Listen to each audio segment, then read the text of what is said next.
भोजन, धन, नारी पर्दे में श्रेष्ठ लगते। भजन में भी पर्दा होना चाहिए, भजन में भी पर्दा होना चाहिए। ईमानदारी से बताना, पुराने समय में भगवान का जो छोटा सा मंदिर आपके घरों में होता था, वो कहाँ होता था? कहाँ होता था? रसोई घर में। बोलो सही है कि गलत है? पुराने समय में जो भगवान का मंदिर तुम्हारे घर में छोटा सा होता था, वो रसोई घर के पास में या रसोई घर के अंदर वो छोटा सा मंदिर होता था। आज के जमाने में भगवान कहाँ विराजमान कर दिया है? जो बड़ा बंगला बनता है, बंगले में जो बड़ा हॉल बनता है, उस हॉल में भगवान का मंदिर मिलेगा। उस हॉल के पास में भगवान का मंदिर मिलेगा। भगवान के पास उस हॉल के पास में मंदिर आपने बना दिया। एक छोटा सा मार्बल का मंदिर लाए, लकड़ी का मंदिर लाए, हॉल में लाकर रख दिया।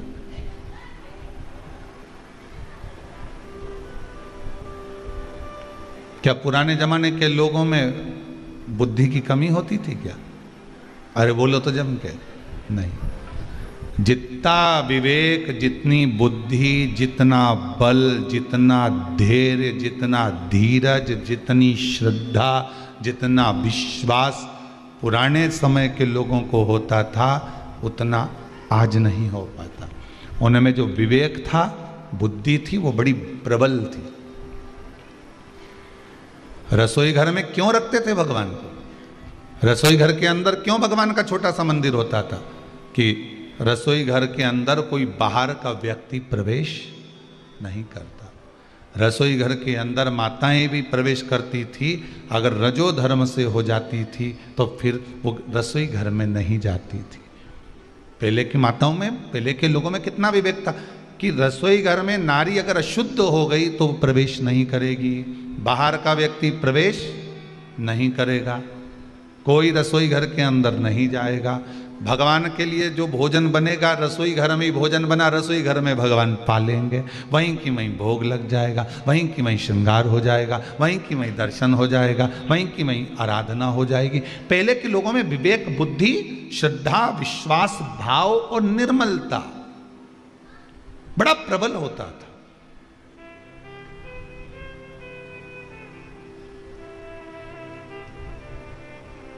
दुनिया के लोग भले उनको कुछ भी कर दें, पुराने समय की माताएं जब जब बाजार जाती थी, पैसे को लेके जाती, पल्लू में बांध के ले जाती थी, तुरंत पल्लू में बांधा और ले गई। और आज के जमाने की माताएं कहाँ में ले जाती हैं? पर्स के अंदर। क्या उनके यहाँ झोला नहीं था जो पल्लू में बांध के जाती थी? अरे मुंह से तो बोलो, जब जितने आस्था पर कथा सुन रहे सब बोलो। उनके यहाँ क्या झोला नहीं था? उनके यहाँ क्या पर्स नहीं था? बैग नहीं था? सब था, पर पल्लू में बांध कर ले जाती थी। कारण क्या था? पल्लू को खोला, निकाला, दिया, फिर लिया, फिर बांध लिया। और आज के जमाने की माताएं चामड़े के पर्स में लेके गई, ऑटो में आ रही थी, ऑटो में छूट गया, बस में आ रही थी, बस में छूट गया, घर से चली थी, घर में छूट गया, दुकान पर बैठी थी, दुकान पर छूट गया, पार्लर में गई थी, पार्लर में छूट गया। 50 बार आपने सुना होगा कि पर्स छूट गया। पर कभी पुराने जमाने की माताओं से पूछा कि पल्लू कहीं छूट गया? नहीं। बस उनसे हमें यही सीखना है। चामड़े के पर्स में रुपया रखोगे, कहीं छूट जाएगा। चामड़े के इस शरीर में भजन को रखोगे तो ये शरीर यहीं छूट जाएगा। आत्मा के पल्लू में बांध कर रखोगे तो परमात्मा तक पहुंच जाएगा। आत्मा के पल्लू में इस शिव नाम को बांध लेना, शंकर के नाम को बांध लेना।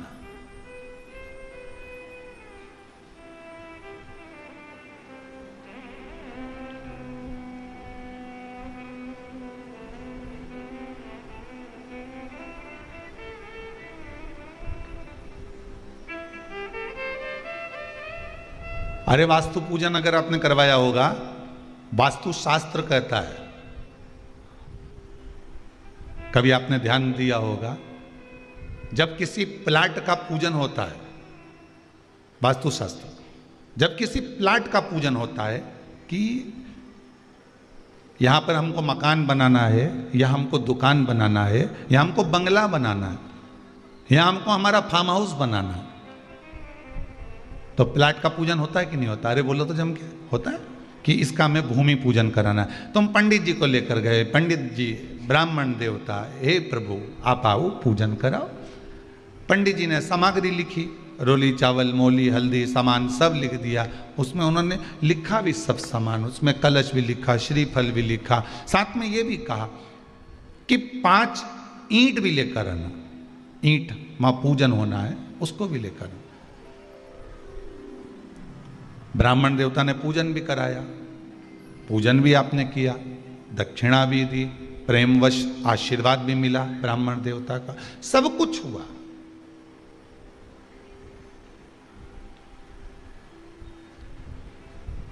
वास्तुशास्त्री को बुलाया, वास्तु वाले ने बताया कि ऐसा मकान बनाना, प्लाट में इधर इतना छोड़ देना, ये कोने में ये कर लेना, इस कोने में वॉशरूम बनाना, इसमें रसोई घर बनाना, इसमें भोजन। बोलो सही है कि गलत है? जितनी कथा सुन रहे हो आस्था पर, सब ध्यान से सुनना कथा को। रुद्राक्ष शिव महापुराण की कथा चल रही है खामगांव वालों की, बहुत ध्यान से सुनिए महाराज।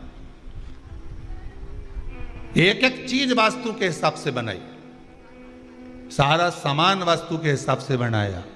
फिर मकान में, दुकान में, बंगले में ऐसी कौन सी कमी रह गई कि ना तो शांति है, ना लक्ष्मी टिक रही है, जो देखो बड़बड़ करे, क्रोध करे, चिड़चिड़ करे, जरा जरा से बच्चे नहीं सुने, बहुएं हमारे कहने में नहीं चले, बेटा बेटी हमारे कहने में नहीं चले।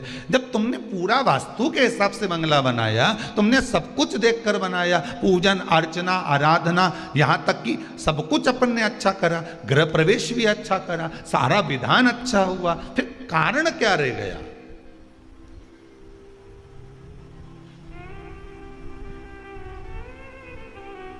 कभी एकांत में बैठकर जरा विचार तो करा करो कि कारण कौन सा रह गया होगा। कारण एक रह गया, शंकर को वास्तु का देव कहते हैं। वास्तु देवता कोई दूसरा नहीं, वास्तुदेव मेरा शिव ही है। शंकर ने नक्षत्र बनाए, शंकर ने ही घड़ी बनाई, शंकर जी ने ही पल बनाए, नक्षत्र बनाए, दिन बनाए, वार बनाए, महीने बनाए, ये सब शिव ने बनाए। एक एक पल, घड़ी, सेकंड, क्षण, सब कुछ शंकर मेरे शिव के द्वारा निर्मित। तो वास्तु शास्त्र कहता है, पंडित जी ने पूजन कराने के बाद बोल दिया आपको कि ये ईंट जो है, जब ये मकान बनाओगे तो इसको लगा देना। बोला था कि नहीं बोला था? ये लगा देना। अब जो आप ईंट लेकर आए, जो आप तगाड़ी लेकर आए, जिस गेती से आप खुदाई कर रहे हो, 5 बार 7 बार जो गेती तुमने जमीन में लगाई है, जमीन को खोदा है, भूमि पूजन करा है, वो गेती भी मांग के लाए। ध्यान दीजिएगा, सुख कहाँ चले गया, शांति कहाँ चली गई? वो गेती भी मांग कर लाए। जो ईंट तुमने रखी, अभी तो तुम्हारा मकान बनना चालू होगा, इसलिए ईंट तुमने बुलाई नहीं। जा एक काम करो, वहां से उठा ला 5 ईंट।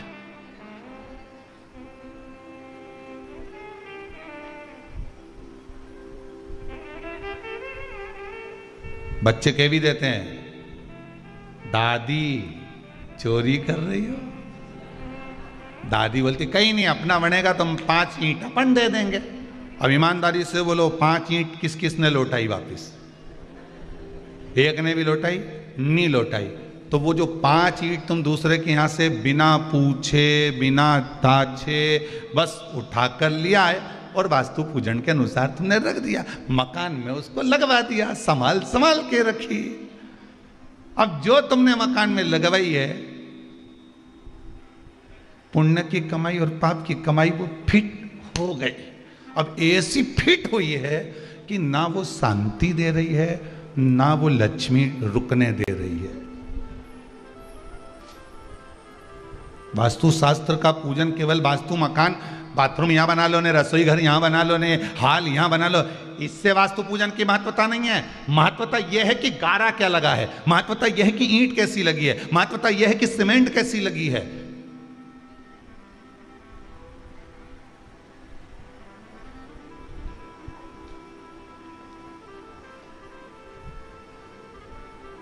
महत्वता वो देखिए।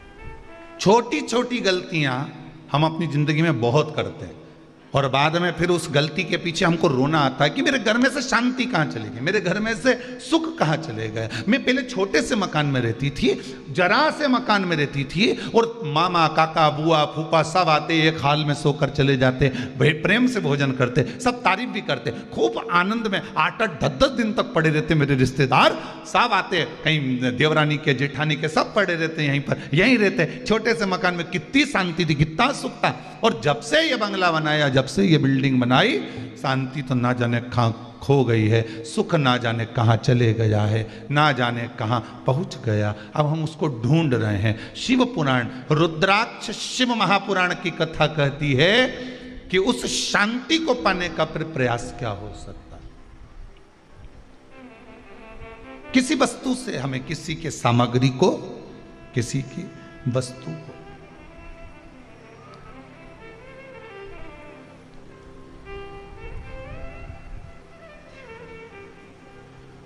क्यों लेकर आए। हम किसी की बेकार वस्तु को लेकर आ भी गए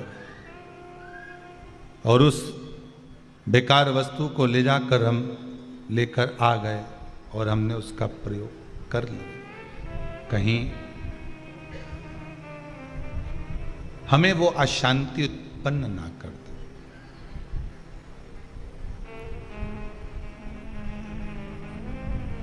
वास्तु पूजन में प्रयास करा करो अपनी सामग्री का प्रयोग।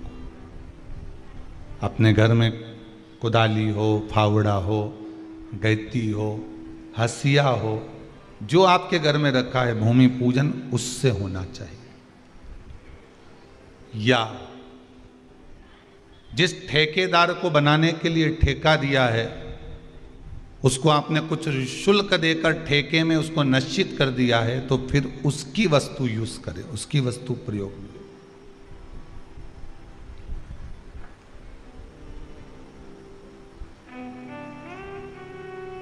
नहीं ईंट, 5 कंकर रख लो, वही कंकर बाद में आप भले दीवार में चुनवा दीजिए, पर प्रयोग।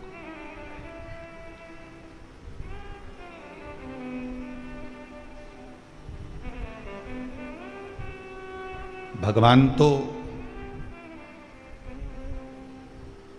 पहले के जो लोग होते हैं वो भगवान को अगर बिठाते हैं तो घर के रसोई घर में बिठाते हैं। हम मना नहीं करते, आप अपना बंगला बनाए हो तो भगवान का रूम जरूर बनाओ, पर भगवान को केवल हॉल में लाकर मत बिठा देना। नौकर भी निकल कर जा रहे हैं, सेवक भी निकल कर जा रहे हैं, आप भी दिन भर चप्पल पहन कर उन्हीं के सामने घूम रही हो। भले हमारी तो घर की चप्पल है तो सिर पे रख लो, घर की चप्पल है तो सिर पे लेके घूमो, नहीं घर की चप्पल है। बाहर की चप्पल तो हमने अलग रख रखी है, रसोई घर की चप्पल अलग होती है।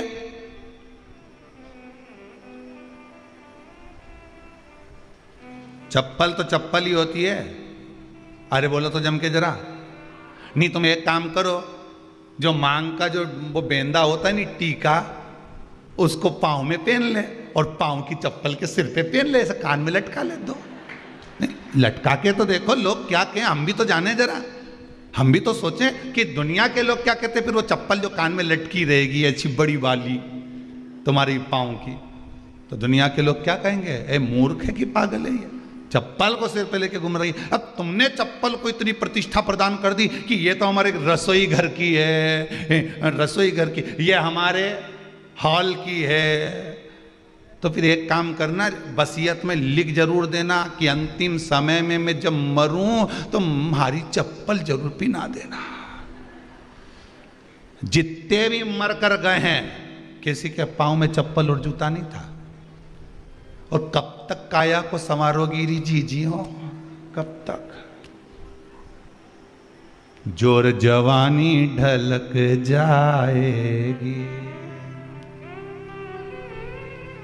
बचपन गया, जवानी गई, अधेड़ी गई, बुढ़ापा आ गया, कब तक संवारोगे?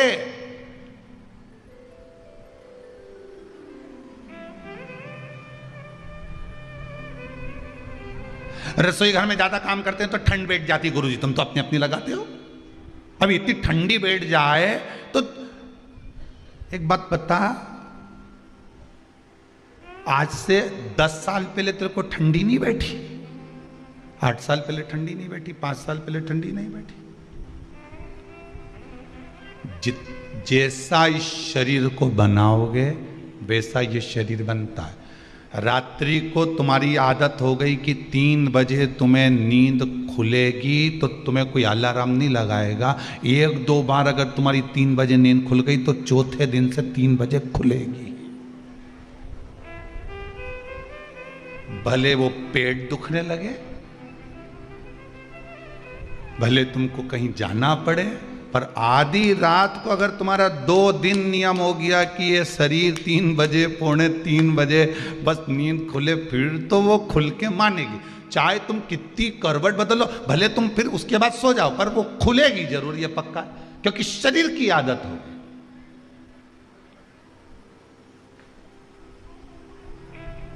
इस शरीर को तुम जैसा बनाओगे वैसा बनेगा।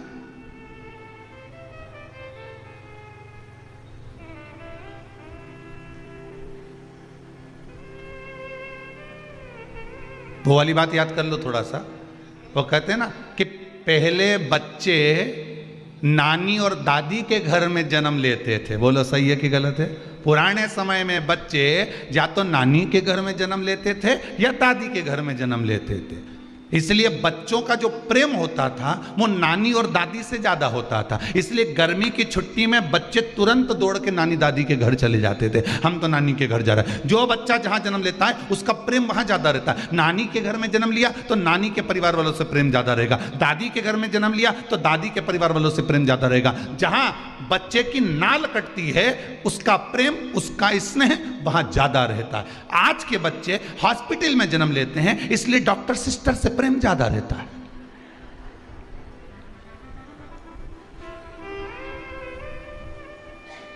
पहले नानी के घर ज्यादा जाते थे, दादी क्या हुआ तो दादी के घर ज्यादा जाता था। आज के जमाने में बच्चा जब जन्म हॉस्पिटल में रह रहा है तो बस जरा सी छींक आई हॉस्पिटल भागो, ऐसा कुछ हुआ हॉस्पिटल भागो। क्यों? क्योंकि उसको याद आती है हमारी मासी, सिस्टर, हमारा नाना जी डॉक्टर, इनकी घनी याद आए। जब तक महीने भर में, 1.5 महीने में, 2 महीने में एक आध बार क्लिनिक हॉस्पिटल नहीं चले जाए, बच्चों की आदत होती है। तुम घर की दवाई वगैरह सब दे लो पर ठीक नहीं होगा, परंतु जैसे ही तुम डॉक्टर की सीढ़ी पे चढ़े, हॉस्पिटल पहुंचे, उसने केवल हाथ लगाया और कहीं नहीं, जो दवाई तुम दे रहे थे वही दवाई दी, उसके बाद ठीक हो गया, क्योंकि वो नाना जी से मिल ही आया, ने मौसी उसको छू ली, बस वो ठीक। और ऐसा केवल बच्चों के साथ नहीं, तुम्हारे साथ भी होता है। जब तक तुम्हारा 500 रुपया 1000 रुपया डॉक्टर में नहीं लग जाए नहीं, तब तक तुम्हारी सर्दी ठीक हो ही नहीं। और यूं तो तुम सर्दी ठीक हो जाती, पर तुम्हारे को मामा मौसी के घर भी तो जाना है, उनके यहां भी तो जाके मिलो, प्रेम तो मिले। शरीर को जैसा बनाओगे शरीर वैसा बनता है, वैसा शरीर बनेगा। अब चप्पल तुम भले पांव में पहन लो रसोई घर में,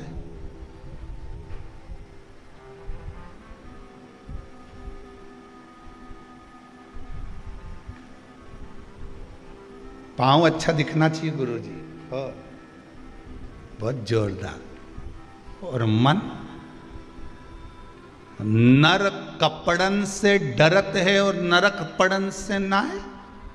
कपड़े में दाग लग जाए तो नी पहनूं, इनमें पीला कलर बहुत सारा लग गया हो, यहाँ इतना जो बाजू बाजू है ना, हमारी बनियान ना जाने कहाँ गला दी, किस कपड़े के साथ गला दी, वो एक बाजू मेरी इतनी इतनी पीली हो गई, मैं नहीं पहनूं। जा, कपड़े में दाग लग गया तो कपड़ा छोड़ दिया,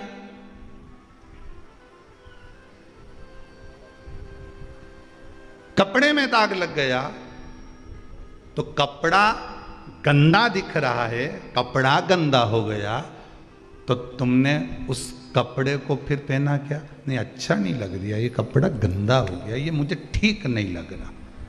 तो जब जब तुम्हारा मन गंदा हो जाए तो भी तो विचार करो कि आज मैंने झूठ बोल दिया, आज मैंने छल कर दिया, आज मैंने बेईमानी कर दी, आज मेरा मन गंदा हो गया, अब मैं कुछ भी हो जाए ऐसा काम कभी नहीं करूंगी कि जिससे मेरा मन गंदा हो। तुमने कपड़ा छोड़ा, वैसे वो भी छोड़ो।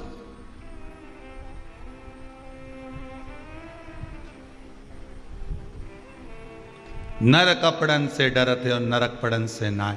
आज कपड़ों से डर लग रहा है कि कपड़ा गंदा हो जाएगा, पर मन गंदा हो गया तो परमात्मा के पास कैसे जाएगा? ये भी तो विचार करो।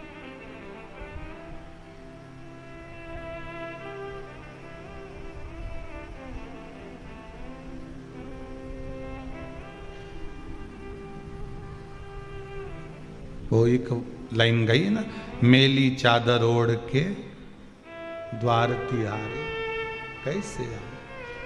कैसे आ सकते हैं हम?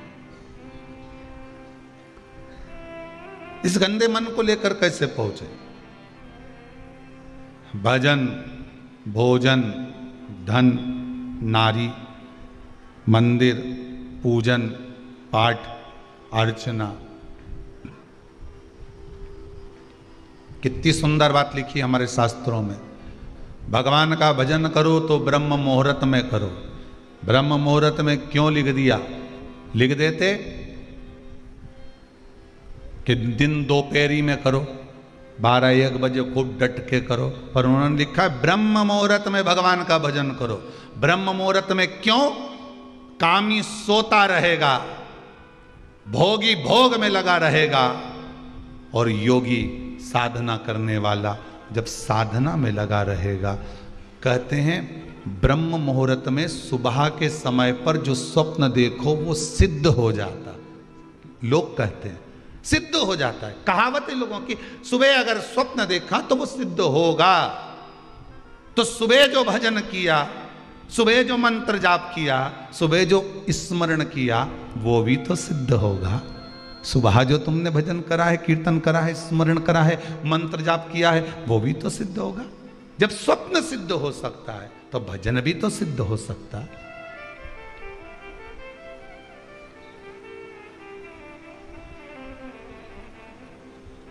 बारह बजे से पहले नींद नहीं आए, 8 बजे से पहले बकासी नहीं उड़े। वो तो जब आवाज आए या कमरा में कहीं की रोशनी आ जाए, थोड़ी सी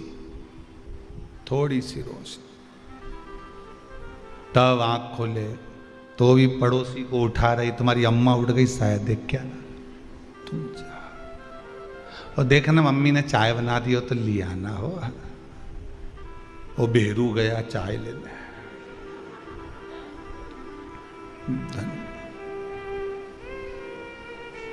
चाय दे रहा, मैडम गुड मॉर्निंग, चाय पियो।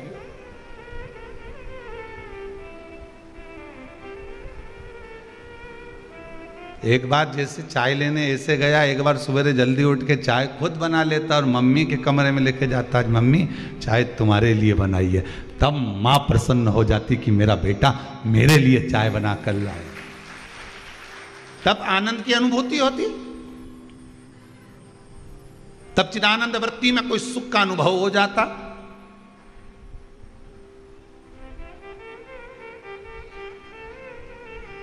अरे सुधर जाओ रे,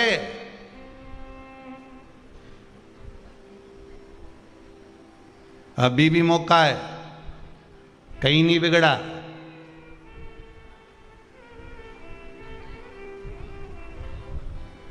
और निवेदन एक फिर करूंगा, जिनके रसोई घर में चप्पल जाती हो, भरे रसोई घर की चप्पल जा रही हो, रसोई घर में जिसके घर में चप्पल जाती हो और कोई के ये तो हमारे रसोई घर की है, निवेदन है मेरा, उस रसोई घर के भोजन को भगवान को भोग मत लगाना, बिल्कुल मत लगाओ। और कभी ब्राह्मण को भी भोजन करा रहे हो 16 श्राद्ध में और रसोई घर में चप्पल पहनकर भोजन बना रहे हो तो ब्राह्मण को भी ऐसा भोजन मत कराओ। 16 श्राद्ध में पितरों के निमित्त भोजन करा रहे हो, चप्पल उतार कर जम्मा। कितना सुंदर व्याख्यान है साहब। ये तांबे के, पीतल के, चांदी के, स्टील के बर्तन तो अब चले हैं, एल्युमिनियम के बर्तन तो अब चले हैं, पहले तो मट्टी के बर्तन बनते थे। मट्टी के बर्तन में ही भोजन बनता था। जगन्नाथपुरी में जाकर देखिए, जगदीश में जाकर देखिए, जगन्नाथपुरी में मट्टी के हंडे में भोजन तैयार होता है, मट्टी के हंडे में भोजन बनाया जाता है। तो कहाँ, अगर आज के कली काल में मट्टी के हंडे नहीं है, मट्टी के बर्तन नहीं है, तो कम से कम मट्टी से तुम तो जुड़े रहो। तुम्हारा पांव जब मट्टी पर पड़ेगा, पत्थर पर पड़ेगा, तो उसका थोड़ा सा अंश उस भोजन में जाएगा, तो व्यक्ति बीमार नहीं पड़ेगा। इसलिए उस तत्व को जोड़ो, भूमि तत्व को शरीर से जुड़ा होना चाहिए। भोजन बनाते समय भूमि तत्व हमारे शरीर से जुड़ा हो, पर भूमि तत्व हमारे शरीर से जुड़ा कहाँ रहता? नीचे तो चप्पल पहन रहे, तो तत्व कहां से जुड़ेगा? आपके स्वाद नहीं आ रहा तो स्वाद कहां से आएगा? भूमि तत्व। भगवान ने भी मिट्टी को खाया है, मेरे ठाकुर भी मिट्टी को खा गए, ब्रज की रज को खा गए कि इसमें स्वाद क्या है, उसको जानने के लिए। तो किसी ने ठाकुर जी से पूछ लिया, ये तो बताओ कि तुम मिट्टी क्यों खाए, मिट्टी खाने का कारण क्या था? तो मेरे ठाकुर जी, मेरे द्वारकानाथ ने कह दिया, मिट्टी मैंने इसलिए पाई थी कि मैं जानना चाहता था कि जानकी जी जिस मिट्टी से जन्मी उसी मिट्टी में समा गई, तो जानकी जी ने इस मिट्टी को, इस भूमि को, इस पृथ्वी को पसंद क्यों करा? जन्म लेने के लिए भी और समाने के लिए भी। आखिर इस मिट्टी में, इस भूमि में है क्या? मैं उसको जानने के लिए भक्षण करा हूं, उसको पाने के लिए मैंने पाया। तब समझ में आया कि ये संसार में कुछ नहीं है, एक दिन ये मिट्टी की काया मिट्टी में ही मिल जाना।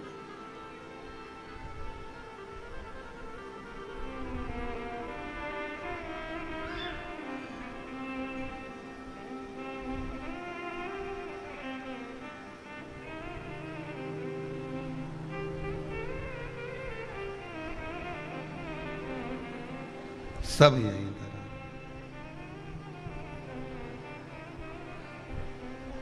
अब तत्व देखिए, तत्व देखिएगा। कई लोग कहते हैं महाराज जी, जिस रुद्राक्ष को हम पहनते हैं, उस रुद्राक्ष को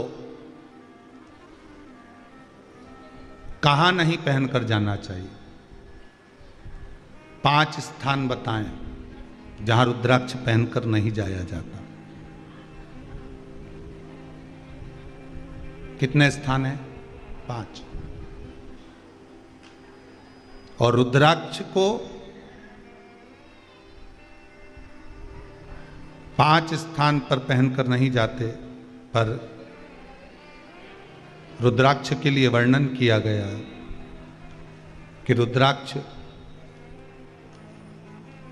कब कब उतार कर उसको वापिस अभिमंत्रित करना चाहिए।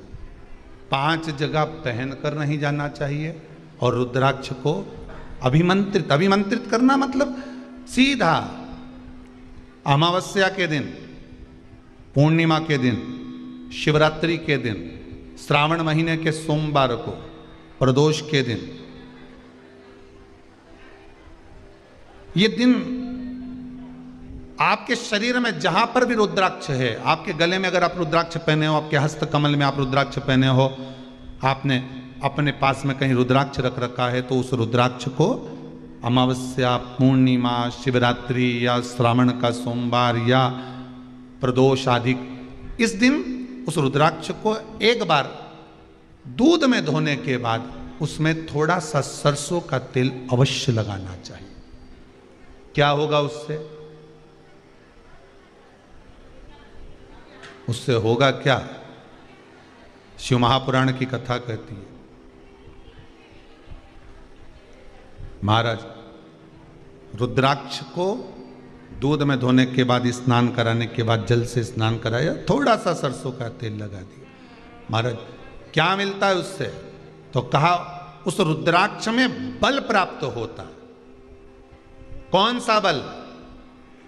जो शरीर के अंदर बीमारियां बढ़ती हैं, उस बीमारी को वो रुद्राक्ष धीरे धीरे समाप्त करना प्रारंभ कर देता है। पर एक और चीज याद रखना, जिस रुद्राक्ष के पानी को आप बीमारी के समय पर गलाकर पीते हो, उसमें सरसों का तेल नहीं लगाना।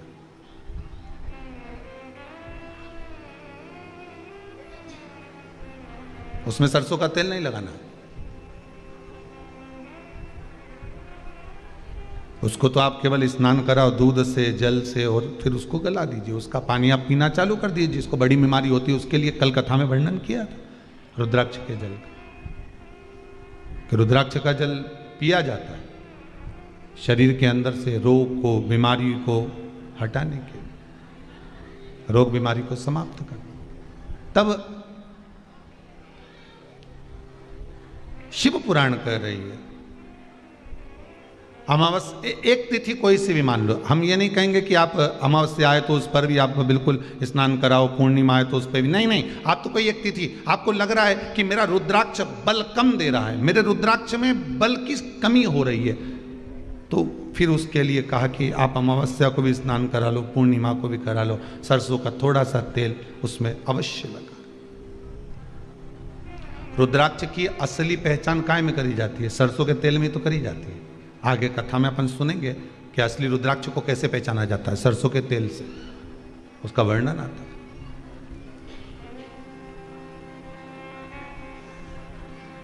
उसमें बल की प्रबलता आ जाती है। 5 स्थान बता दिए, 5 जगह बता दी, 5 स्थान निश्चित कर दिए जहां पर रुद्राक्ष को पहनकर नहीं जाना। पहला, किसी की मृत्यु वाली जगह पर। दूसरा, जहां पर बच्चे का जन्म हुआ हो।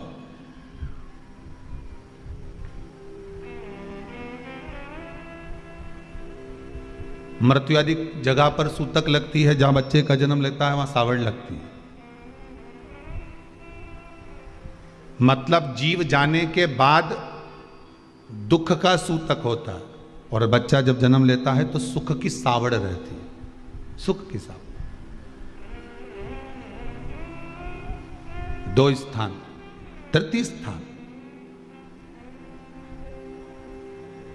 स्थान पर आपको ज्ञात नहीं है और आपको लगता है कि ये स्थान अज्ञात है, यहां पर कई जगह पर कुछ जीवों की हत्या हुई है या किसी जीव को नष्ट किया गया है, उस स्थान पर रुद्राक्ष को नहीं ले जाना चाहिए।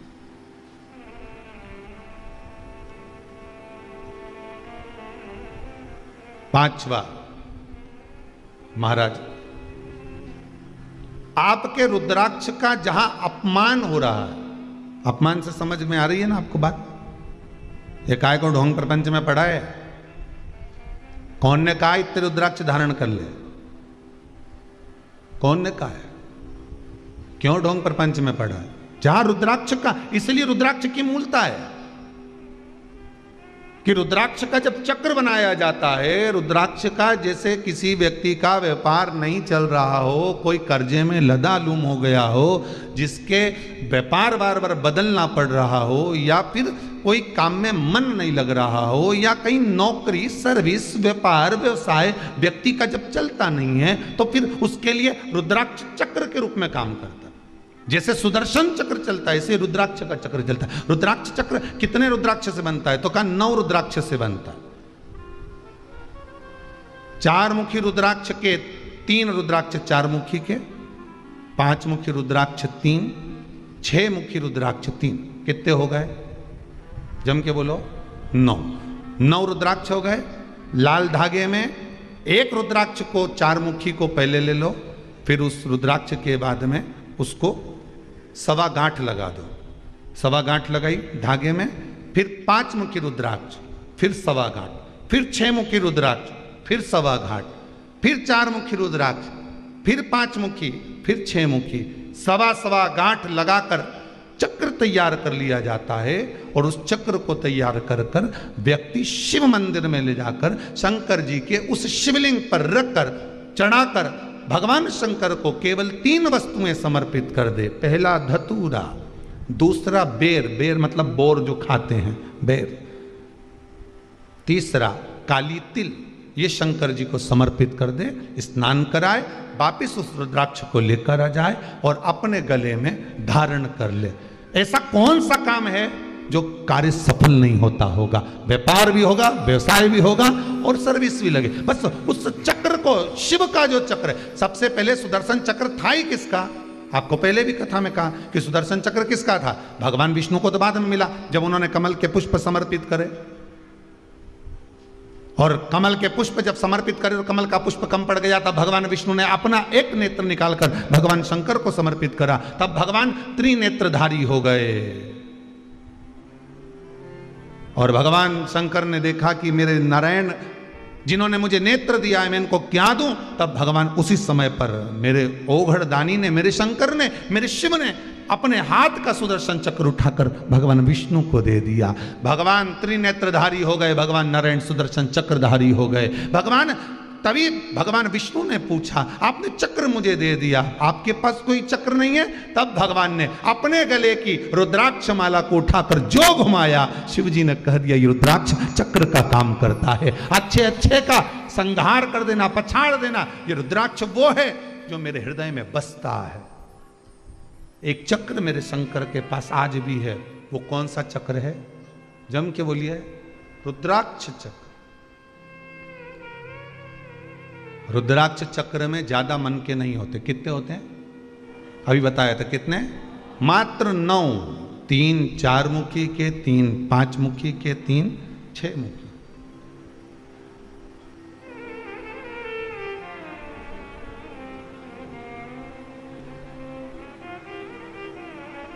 छोटे से छोटा रुद्राक्ष होता, बहुत छोटा, बहुत छोटा, उससे एक बड़ा से बड़ा। एक रुद्राक्ष का हमने वर्णन किया था कि कल एक भगत ने परसों के दिन, 1 दिन पहले, श्रावण महीने के समय पर एक रुद्राक्ष भेजा है पंडिल बनाकर। आप उसका दर्शन करिए।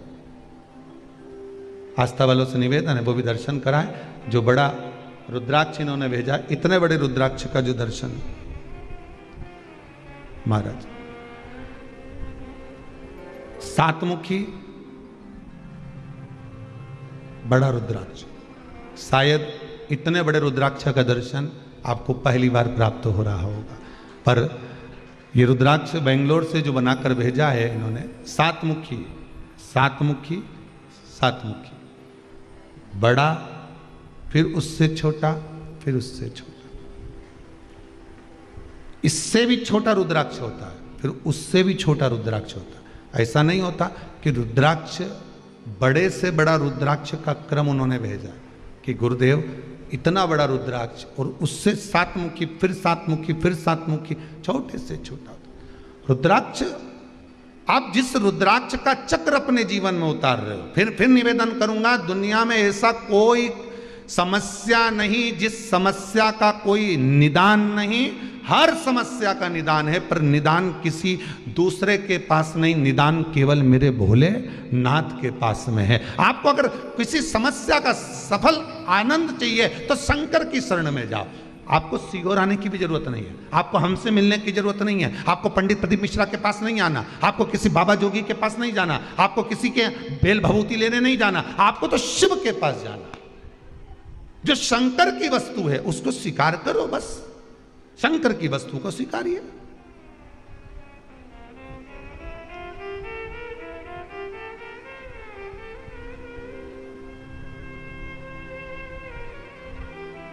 शंकर की वस्तु को स्वीकार करना चालू कर दीजिए। अरे भाई, शिव महापुराण की कथा तो यहां तक कहती है,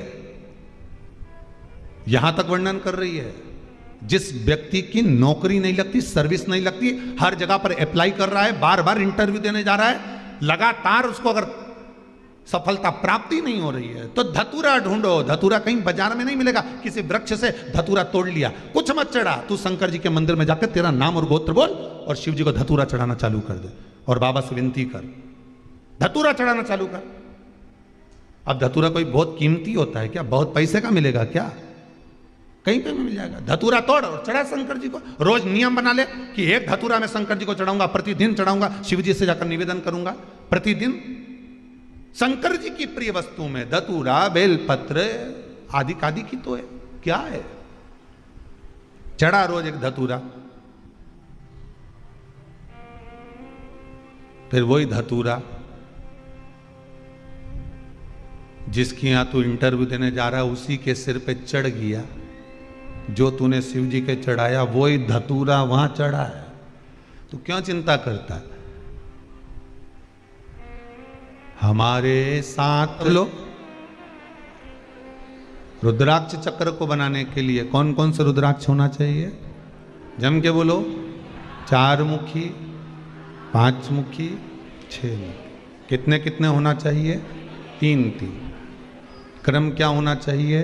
4, फिर 1.25 गांठ, फिर 5, फिर 1.25 गांठ, फिर 6, फिर 4, फिर 1.25 गांठ, फिर 5, फिर 6। लाल धागे में तैयार कर जो रुद्राक्ष का चक्र है, सहज नहीं होता। शिव स्मरण में 5 स्थान पर रुद्राक्ष को नहीं ले जाया जाता, ये कथा में वर्णन। रुद्राक्ष को कब वापिस उसको बल प्रदान करना है? अमावस्या, पूर्णिमा, शिवरात्रि, श्रावण सोमवार, प्रदोष, ये दिन रुद्राक्ष के बल प्राप्त करने के बल प्रदान।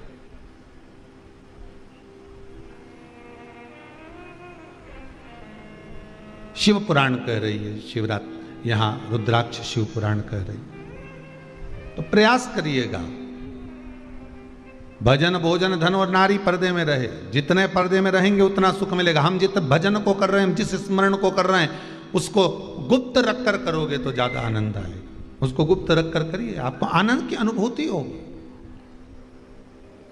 आप अपने भजन को कभी मत बताओ किसी को कि मैं 2 घंटे मंदिर जाती हूँ, कि मैं 4 घंटे तक पाठ करती हूँ, कि मैं स्मरण करती हूँ, कि मैं 3 घंटे तक ये कार्य करती हूँ। आप अपना कार्य गिनाओ, पर भगवान की सेवा मत गिनाओ। हमें भगवान की सेवा कभी नहीं गिनाना।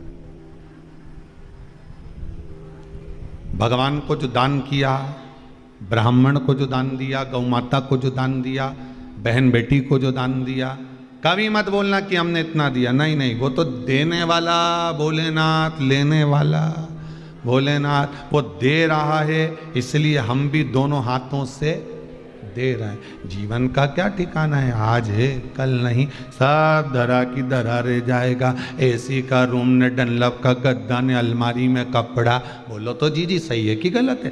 सब पड़ा रह जाए, कौन देखे जाए? और तुम्हारा कपड़ा भी कोई नहीं पहनेगा, ईमानदारी की तो बात ही है। कौन पहनेगा?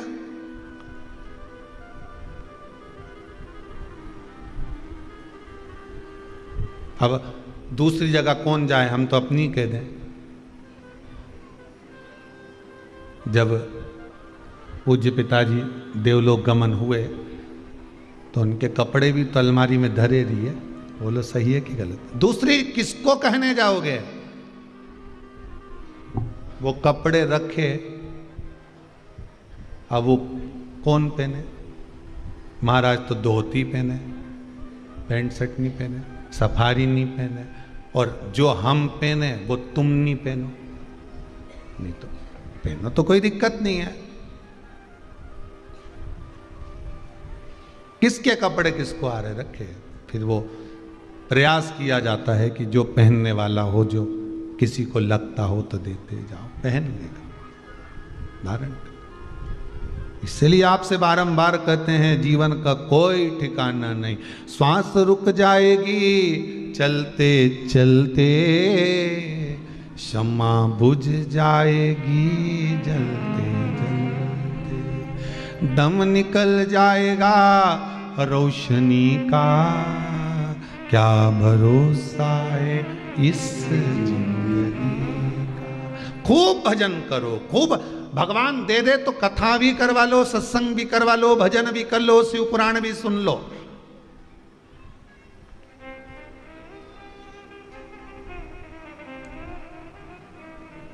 तुम्हारे जाने के बाद तुम्हारे घर के लोग बाद में कहेंगे कि हमको उनकी स्मृति में कथा करवा। नहीं नहीं, तुम खुद कर लो और के चले जाओ बहू को, सुन ले दीजिए हमारी स्मृति, अच्छे से लिख ले।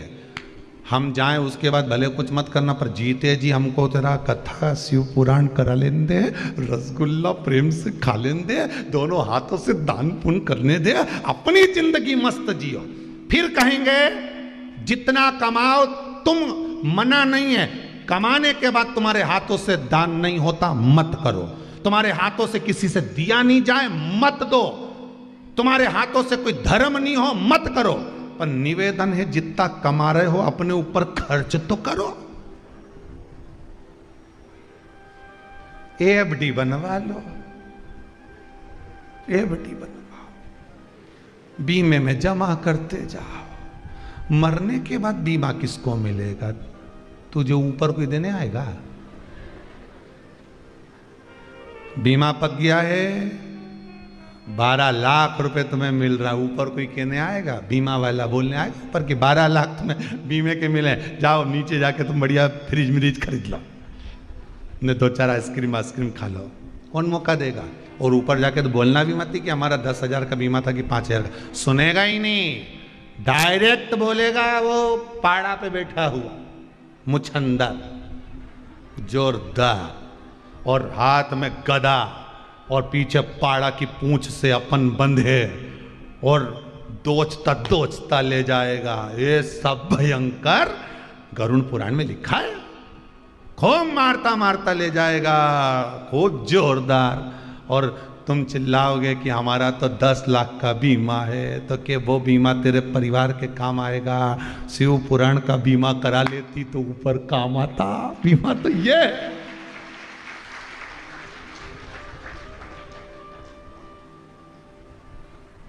आस्था चैनल पर ऑनलाइन बुकिंग हो रही थी इस बीमे की 1 बजे से, बोलो तो 4 बजे तक रोज सियोर वाला महाराज भी बापड़ा चिल्ला चिल्ला के थकी गया, बोल बोल के कि बीमा करा लो, बीमा करा लो। बीमा मतलब कथा सत्संग स्मरण में मन लगा लो। ये मन लगाना ही बीमा, एक बार हो गया नहीं तो आखिरी तक चले। इसकी रकम भी बढ़े, इसकी भी बढ़े, बाकी की किसी की रकम घटे, दान पुण्य भजन की रकम घटे, इसकी बढ़े। शंकर को दिया कभी नहीं घटता, शिव महापुराण में किया कभी नहीं घटता, शंकर के अनुमोदन में स्मरण में किया कभी नहीं घटता, इसका बढ़ता है, इसलिए बढ़ रहा है, रकम बढ़ रही। तो जितने लोग शिव पुराण की कथा सुन रहे हो, तुम घबराना मत ही न, कहीं नहीं हो। अपन तो पाड़ा की पूंछ से भी बन के नहीं जा, अपन तो जोरदार जाएंगे, बीमा जोरदार है, कहीं कर लिया। बीमा बड़ा अच्छा नहीं जो।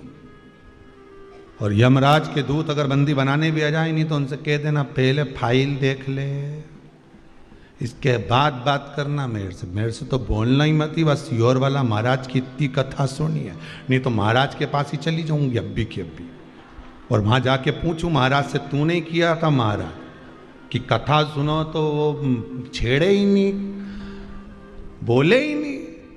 अकाल मृत्यु वो मरे जो काम करे, चंडाल का काल उसका क्या बिगाड़े, जो भक्त हो महाकाल का।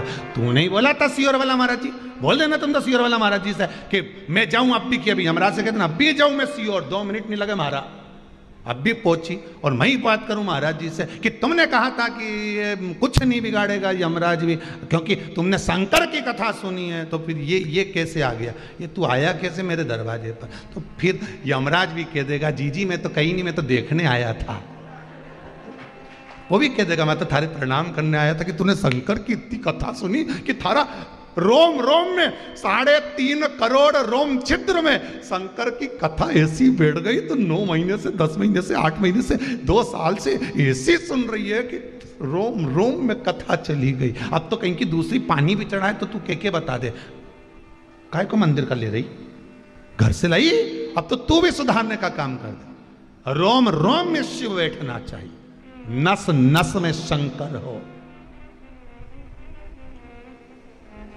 नस नस में शंकर। फिर क्या डरना उसमें? या तो शिव पुराण, मत बुरे कर्म कर बंदे वरना पछताएगा, भगवान की आंखों से तू बच नहीं सकता।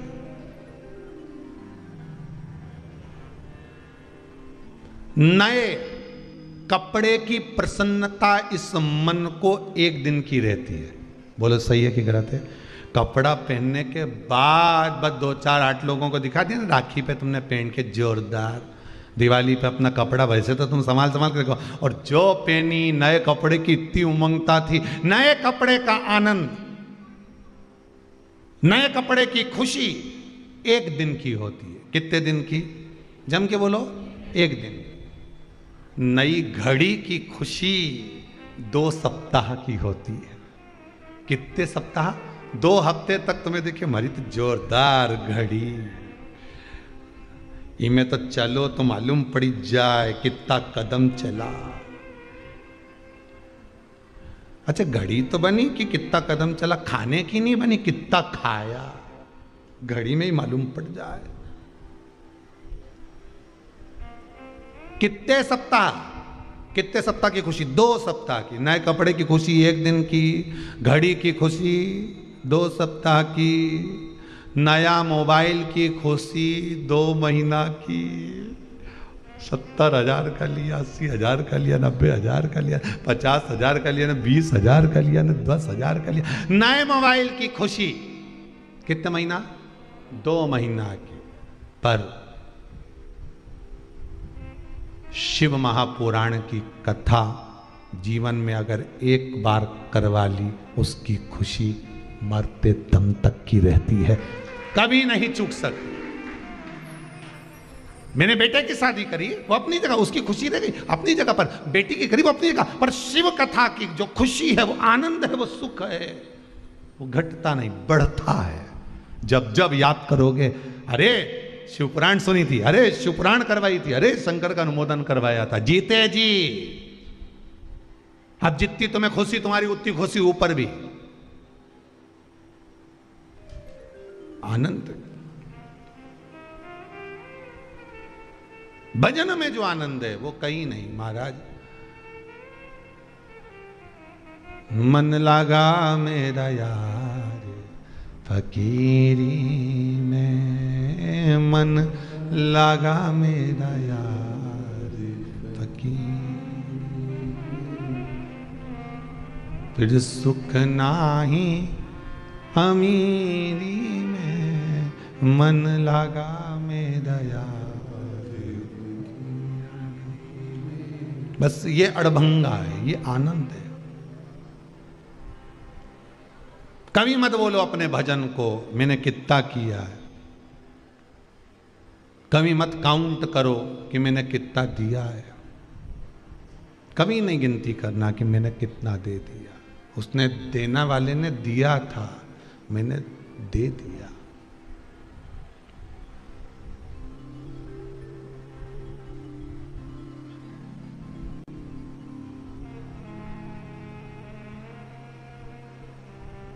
महाराज शिव पुराण कर रही है, देवऋषि नारद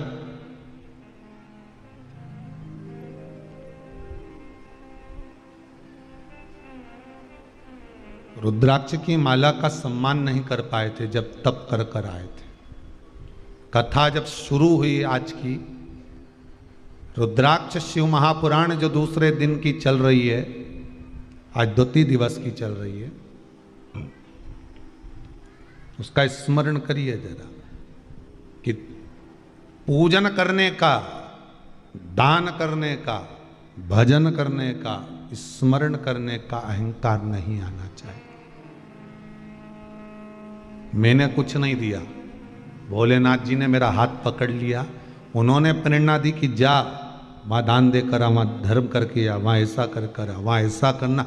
शिव कह रहे हैं तब हम जा रहे हैं। शंकर कहे तब कुबेरेश्वर धाम तक कोई पहुंच सकता है, शंकर कहे तब कोई यहां तक पहुंच सकता है, शंकर कहे तब लोग कथा तक पहुंच सकते हैं, शंकर कहे तब आप आस्था चैनल पर भी कथा सुन सकते हो। शंकर कहे तब आप कथा का अनुमोदन कर सकते हो, स्मरण कर सकते हो।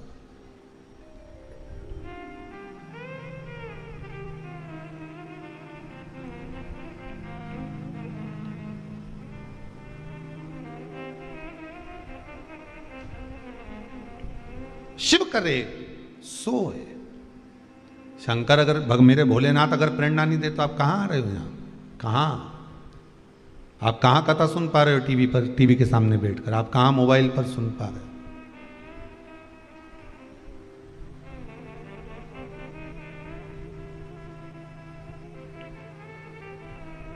बस विश्वास शिव में है तो शिव तत्व मिलेगा। मेरा ईश्वर, मेरा भगवान, मेरा ठाकुर, मेरा भोलेनाथ, मेरा शंभू, मेरा राम, मेरा कृष्ण मिलेगा। अब देवऋषि नारद ने सम्मान नहीं करा रुद्राक्ष की माला, भगवान शंकर ने दी थी। बस इतना जरूर कहा था माला देने के बाद कि देवऋषि नारद, इतना जरूर याद करो कि तुमने जो मुझसे कहा कि कामदेव को मैंने जीत लिया, जिसको आप नहीं जीत पाए, ये बात आप भगवान विष्णु से मत कहना।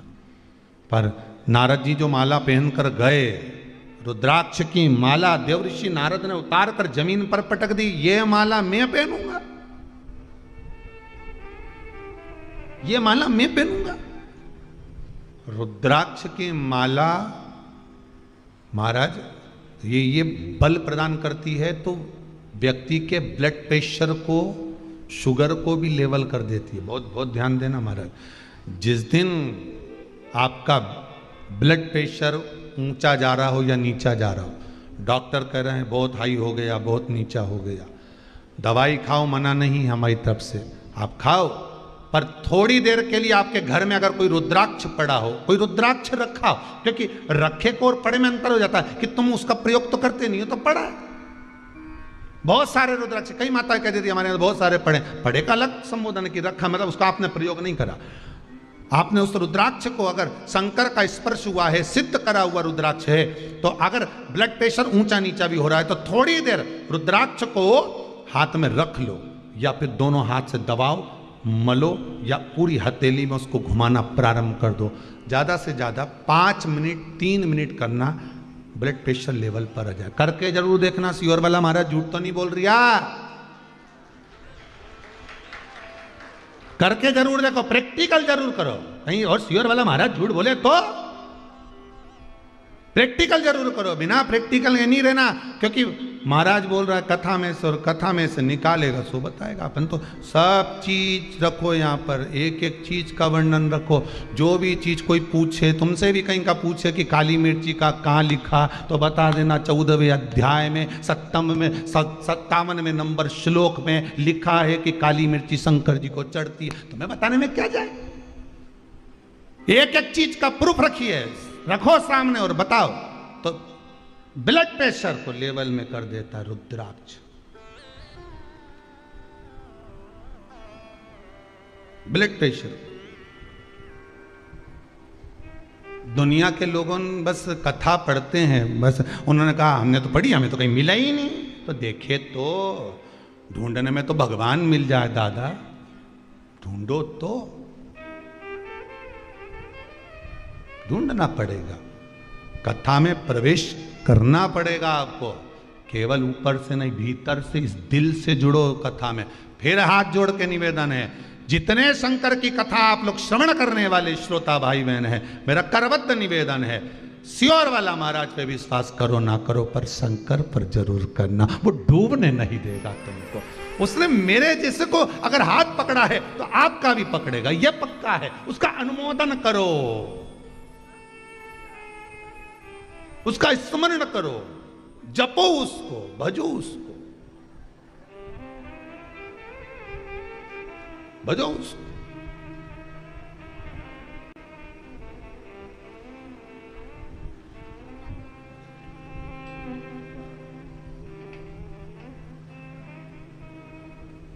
उसका स्मरण कर कर देखिए। महाराज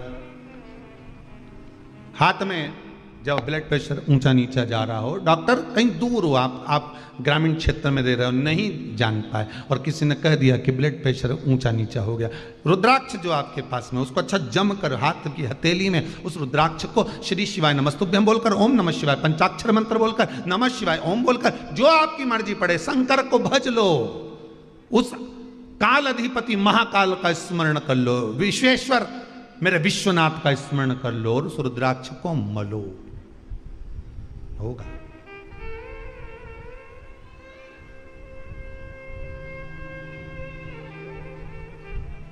शंकर का अनुमोदन करें।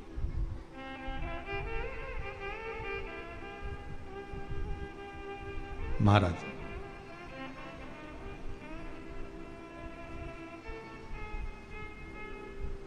भगवान की भक्ति को आप जितना धारण करेंगे, जितना उतना सुख का अनुभव होगा आपको। अपमान कर दिया देव ऋषि नारद ने रुद्राक्ष की माला का। रुद्राक्ष की माला का अपमान नहीं करा है, पहले तो सीधे जाकर शंकर जी का अपमान करा है, सीधे डायरेक्ट पहुंचकर शंकर भगवान के सामने जाकर डायरेक्ट पहुंचकर कहा, सीधे।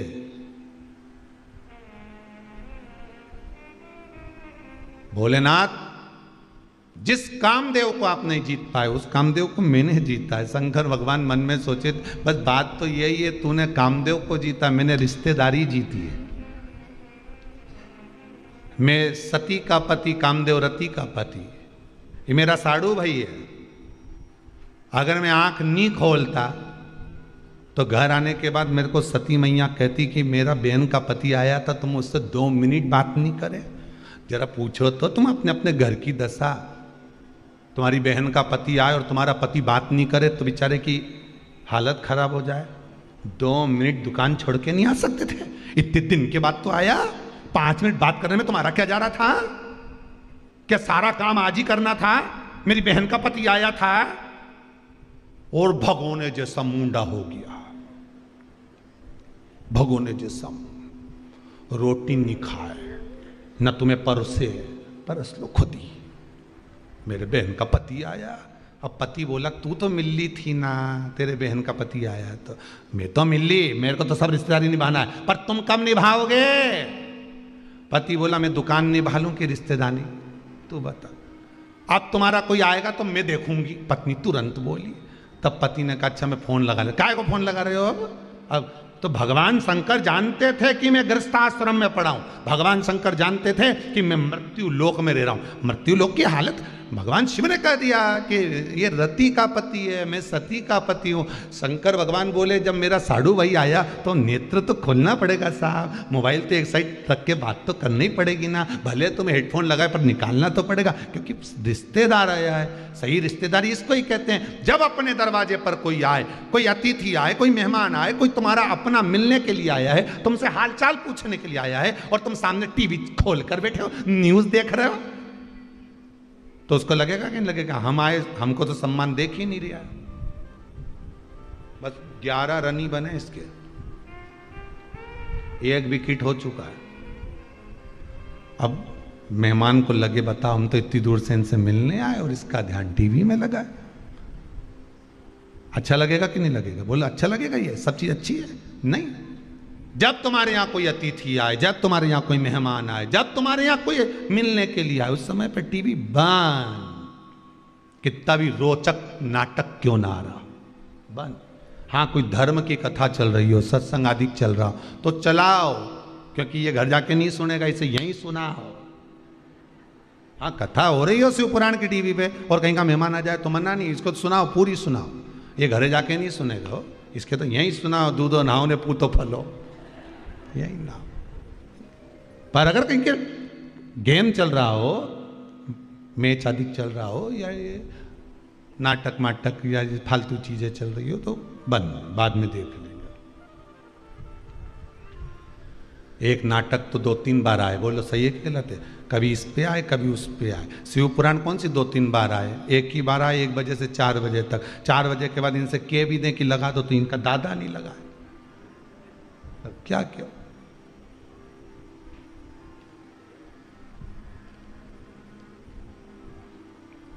तो ये तो एक ही बार मिले। और अब की तो अभी 7 दिन की होने के बाद अब इसके बाद नंबर फिर लंबा है, थोड़ा थोड़ा आराम विश्राम करेंगे। बहुत समय से कथा क्रम से चल रही है, फिर देखेंगे महीने भर बाद बाबा कृपा करेगा सो फिर मिलेगी। और रुद्राक्ष शिव पुराण की कथा मिल रही।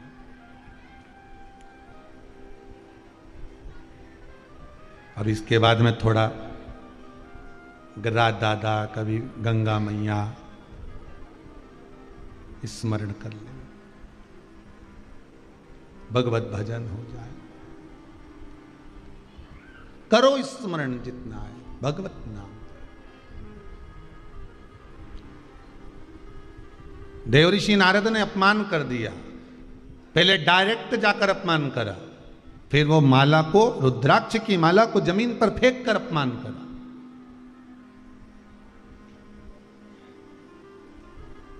बहुत कीमती है शंकर जी के ये नयन के अश्रु, रुद्राक्ष बहुत कीमती। जो मोल समझ गया ना वही जान सकता है। आपके आंसुओं का मोल वही जानेगा जो उसकी कीमत जानता होगा। नहीं तो तुम दिन रात आंसुड़ा ढलकाती रहो, कोई नहीं पूछे तुमसे। पर जो मोल समझे वही, उसी के सामने रोना श्रेष्ठ है। जो आंसू पहुंचते समय ताना ना दे, अब शब्द ना करें। महाराज अब रुद्राक्ष की माला फेंक दी, देवऋषि नारद चले गए। भगवान विष्णु के यहां जाकर उन्होंने वही संवाद करा। शंकर भगवान का फिर वही वाक्य कहा तो देवऋषि नारद के शब्द सुनकर भगवान विष्णु की आंख से जल बहा। मेरे प्रभु की आज निंदा कर दी, मेरे प्रभु की निंदा, मेरे शिव की निंदा कर दी। और नेत्र बंद कर कर देखा तो क्या देखा कि देवऋषि नारद ने रुद्राक्ष की माला को भूमि पर पटक दिया था, जिसको नंदी ने उठा लिया था, जिसको नंदी ने उठाया है।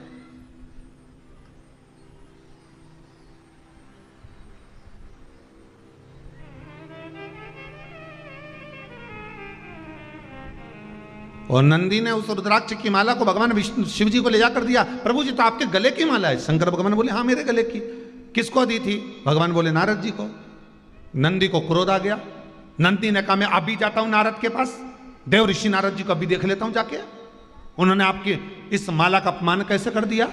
शंकर भगवान बोले माला का अपमान उसने कराए तो तुझे क्रोध क्यों आ रहा है? उसने आपकी माला का अपमान करा। भगवान बोले तुझे कहीं जाने की जरूरत नहीं है। रुद्राक्ष की माला का अपमान करने वाला खुद अपने आप, जैसे रुद्राक्ष की माला भूमि पर पड़ी है वैसा वो खुद पड़ा मिलता। आप चिंता ना करें नंदी, आप बिल्कुल चिंता ना करें। आप किस चीज की चिंता कर रहे हो? छोड़ दो उसको। गुरु की करनी गुरु भरेगा, चेला की करनी चेला। उड़ जाएगा हंस अकेला। जो जैसा करेगा वो वैसा फल पाएगा।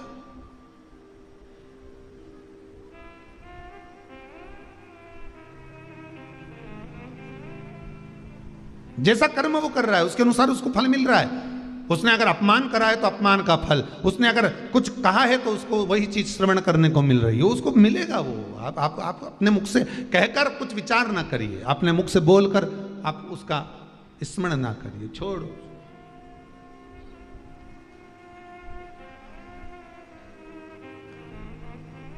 हमें उसका स्मरण नहीं करना। एक बात बड़ी सुंदर है, आत्मा की शांति के लिए कैलाश पर्वत पे जाकर मत बैठो। आत्मा की शांति के लिए हमें कैलाश जाने की जरूरत नहीं है। हमें केदारनाथ जाकर ठंडे में बैठने की जरूरत नहीं है। आत्मा को ठंडी रखने के लिए, शांति रखने के लिए, कूल रखने के लिए हमें कैलाश पर जाकर नहीं बैठना। कैलाश वाले को हमारे अंदर लाकर बिठाना है, हमें कैलाश नहीं जाना है।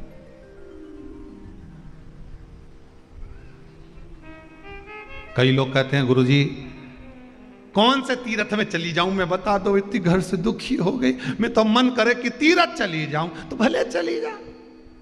अभी अभी कल की बात है, रात्रि ने जन्माष्टमी के दिन रात्रि को 11 बजे की बात, नहीं 11-12 बजे, शायद 10:30 पौने 11 की बात कहे, हमारा मन नहीं लगे घर में रहने का, अब तो मैंने सोच लिया किसी तीर्थ में जाके रहूंगी।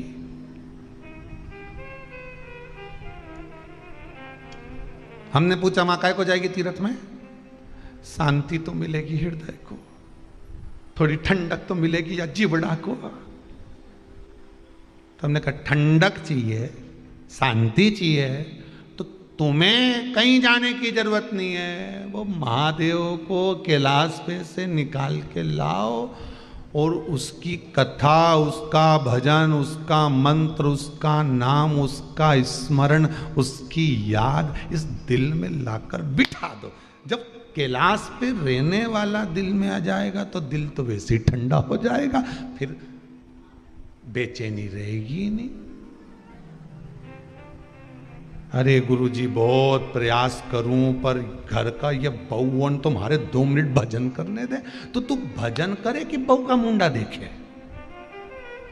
अरे कई मुंडा देखो प्रेम से तो रोटी नहीं दे, मत दे, नहीं देनी मत दे। पेट किसने दिया? भगवान ने, तो रोटी कौन देगा? बहू देगी। बहू की सामर्थ्य था जो तुम्हें रोटी दे दे? अरे बोलो तो, संसार में किसकी सामर्थ्य था जो तुम्हें भोजन दे दे? पूरे अगले वर्ष का लॉकडाउन देख लो जीजियों, सब बंद।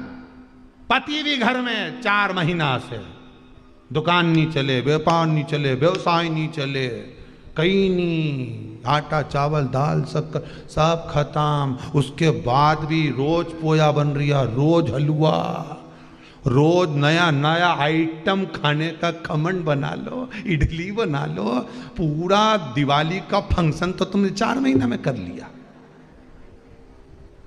कौन लाके दे रहा था? कोई कमाने नहीं जा रहा था। जब कमाने जाते थे तो ठंडी रोटी मिलती थी, टिफिन की निकाल कर खाओ, ठंडी खाओ। पर जब से घर में पड़े थे रोज गरम मिल रही थी, गरम गरम, ताती ताती लाके दे, लो जी एक गरम और लो। और भेरू भी ऐसा खाए ना, मैं टीवी देखता जाए, ठीक तो लिया। और 4 बजे ने तो क्या चना लिया ने, ये लिया।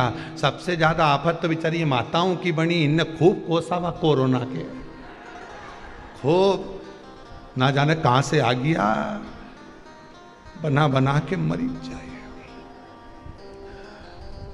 और रात्रि को फिर पति बोले जा जरा 2 बिस्कुट और 1 गिलास दूध लिया, मेयर से मत बोलना।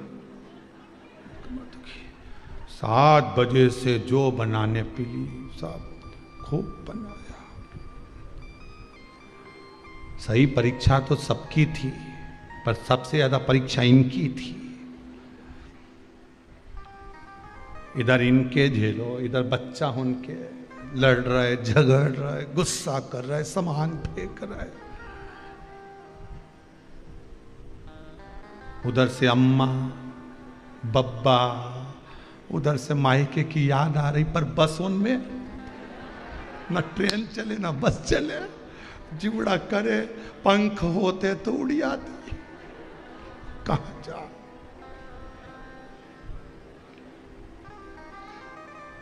और चली भी गई मान लो खुद की गाड़ी से, तो मायके वाले व्यवहार भी ऐसा कर रहे, उधर बैठ जा,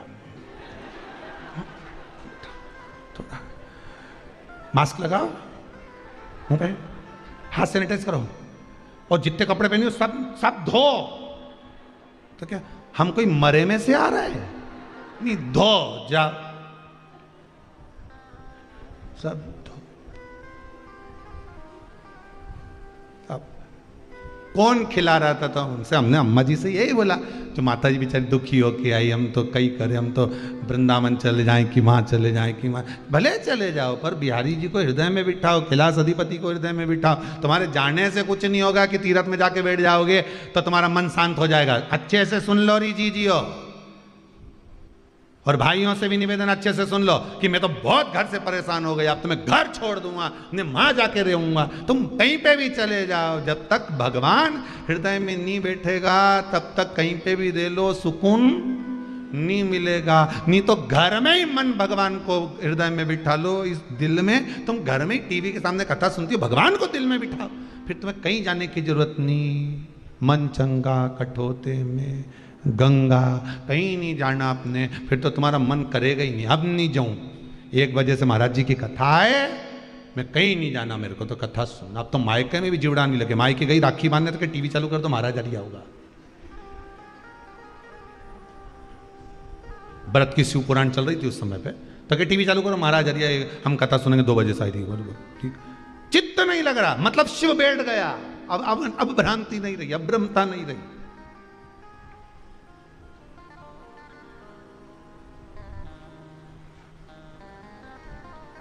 शिव को बिठा लो। देव ऋषि नारद ने अगर रुद्राक्ष की माला फेंकी है तो ये उसकी दशा है।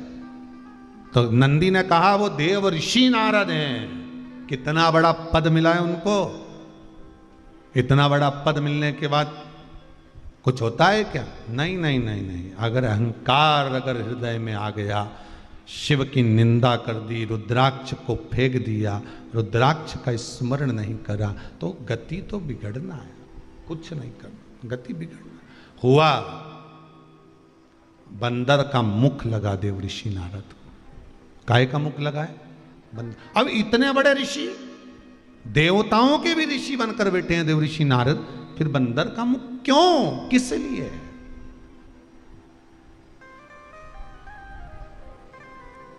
समय को देखते हुए आप अगर भगवान की भक्ति में लग गए तो ठीक है।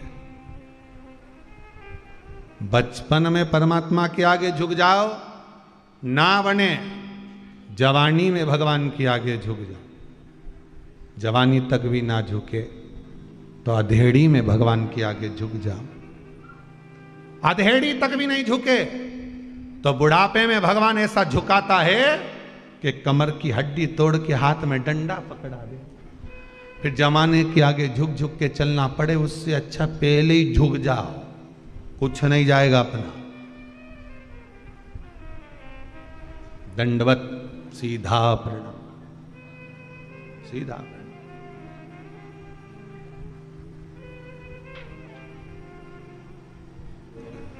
चली गई।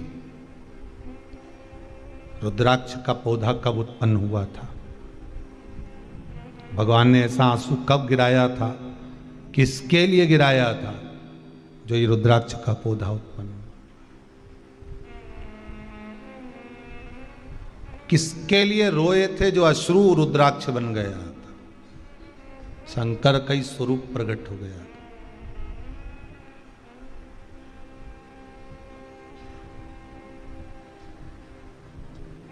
शिव जी को सारे रुद्राक्ष प्रिय हैं, और शंकर जी को सबसे ज्यादा प्रिय है 2 मुखी रुद्राक्ष। कौन सा रुद्राक्ष?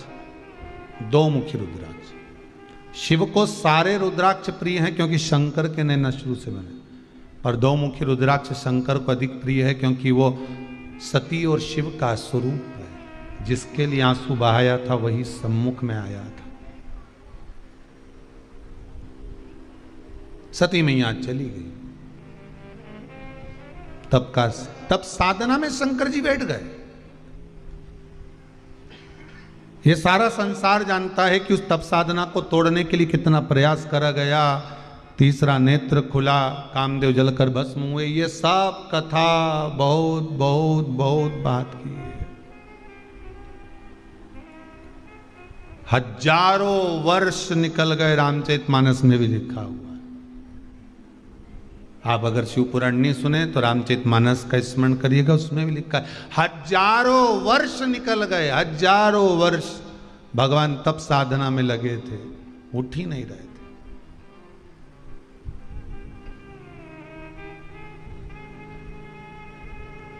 बाबा उठे ही नहीं। तब करते करते बाबा को आज मेरे ओघड़ी दादा को, मेरे शंभू को, मेरे शंकर को आज कहीं सती का स्मरण हो गया। जब एकांत में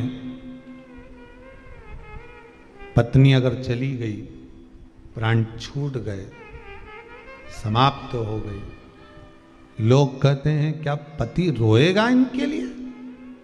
पर एकांत में जब पति बैठता है, पूरा घर में पोता पोती नाती पंती सब है, तो भी कितना भी बुजुर्ग हो गया हो तो भी उसको स्मरण आ ही जाता है। कभी एकांत में बैठकर आंख में जल आ ही जाता है।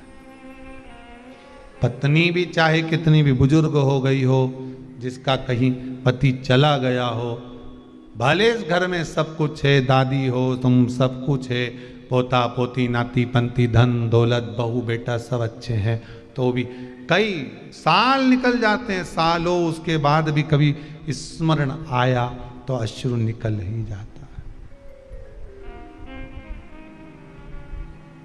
कभी स्मरण में आ जाता है, हो जाता है कभी कभी आंखों में अश्रु, प्रभु की याद में भी आ जाते हैं।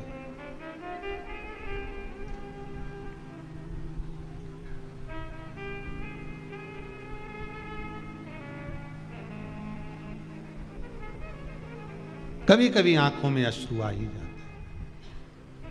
भगवान मेरा ओघड़दानी, मेरा त्रिकालदर्शी, मेरे कैलाशी, मेरे अविनाशी, मेरे शिव बैठे थे। आंख में सती की याद स्मरण करते करते आ गई। कब आई? जब स्मरण में राम चल रहे थे। राम का मैंने दर्शन करा, कुंभज बाबा के आश्रम से होकर आया, मुझे मेरे राघव का दर्शन हो गया। राघव के दर्शन को याद करते करते, राम जी के दर्शन को याद करते करते वो सती भी याद आ गई।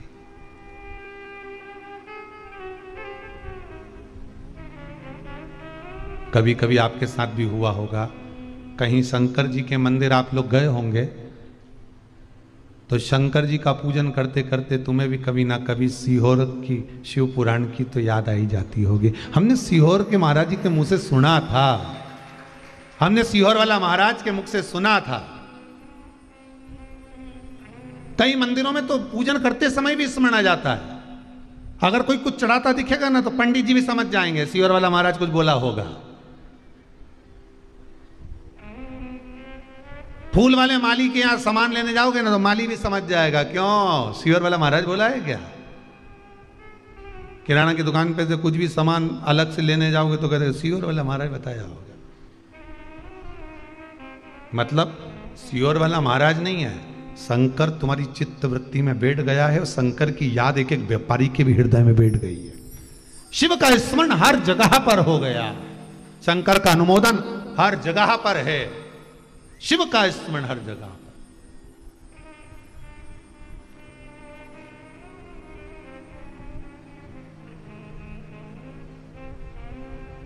चित्तवृत्ति में आ गया, सती का अनुमोदन हो गया। कुछ याद, कुछ पल, कुछ घड़ी, कुछ क्षण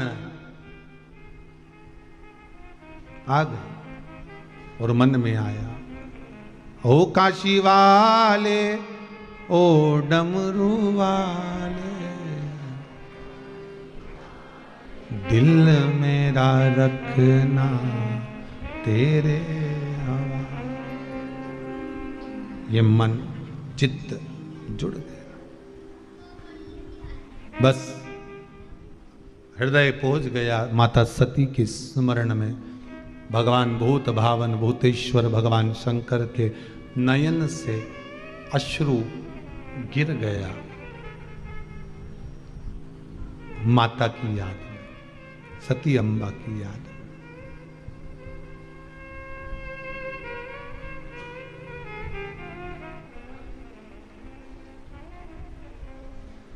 जो 13 मुखी रुद्राक्ष होता है ना, 13 मुखी रुद्राक्ष महाराज, जिस परिवार में बहुत झगड़ा चल रहा हो या प्रॉपर्टी को लेकर अदालत में केस चल रहा हो या परिवार का कोई व्यक्ति बंधन में पड़ा हुआ हो, कहीं किसी रूप में उसको किसी ने कैद कर लिया हो, बंधन हो या प्रशासनिक बंधन हो या अदालत में कोई कार्रवाई आदि चल रही हो, कोई 13 मुखी रुद्राक्ष जो है शंकर भगवान का संपूर्ण परिवार उस 13 मुखी रुद्राक्ष में होता है।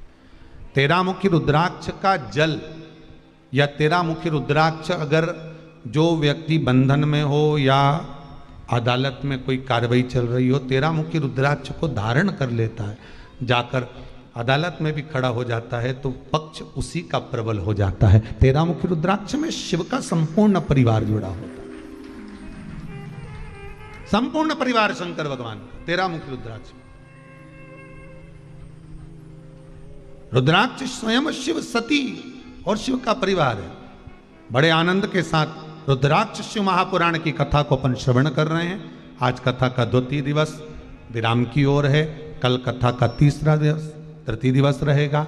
रुद्राक्ष की महत्वता को जानेंगे, रुद्राक्ष को शहद में रखकर किस औषधि को प्राप्त किया जा सकता है उसका वर्णन श्रवण करेंगे। आगे बढ़ेंगे रुद्राक्ष की और भी क्रम में। माँ जगत जननी जगदम्बा ने रुद्राक्ष की माला को कब शिव से लिया था उसका स्मरण करेंगे। शंकर का मंत्र जाप रुद्राक्ष की माला से कितने मन के से करना चाहिए उसका भी स्मरण कल की कथा में लेंगे। आज कथा को विराम देते हैं भाव भक्ति के साथ। दिल मेरा रखना भगवान शंकर, आज आपका होमवर्क है, दिन भर यही गुनगुनाओ, दिल मेरा रखना। ओ काशी वाले ओ डमरू वाले, ओ काशी वाले ओ डमरू वाले। जितने आस्था पर कथा सुन रहे हैं, फेसबुक यूट्यूब पर सुन रहे हैं, एक बार दिल से बोलिए, दिल मेरा रखना तेरे हवाले, दिल मेरा रखना तेरे हवाले, दिल मेरा रखना तेरे हवाले,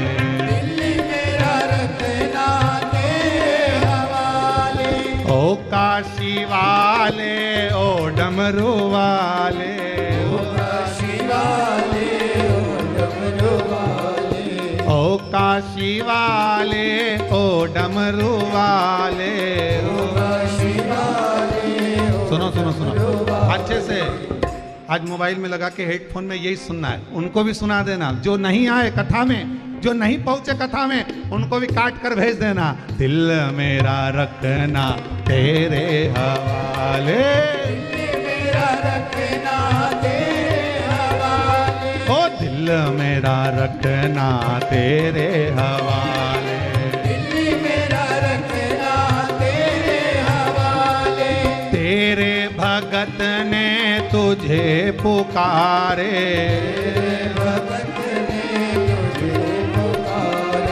अपने चरण से मुझे लगा ले, अपने चरण से मुझे लगा ले। अरे दिल मेरा रखना तेरे हवाले।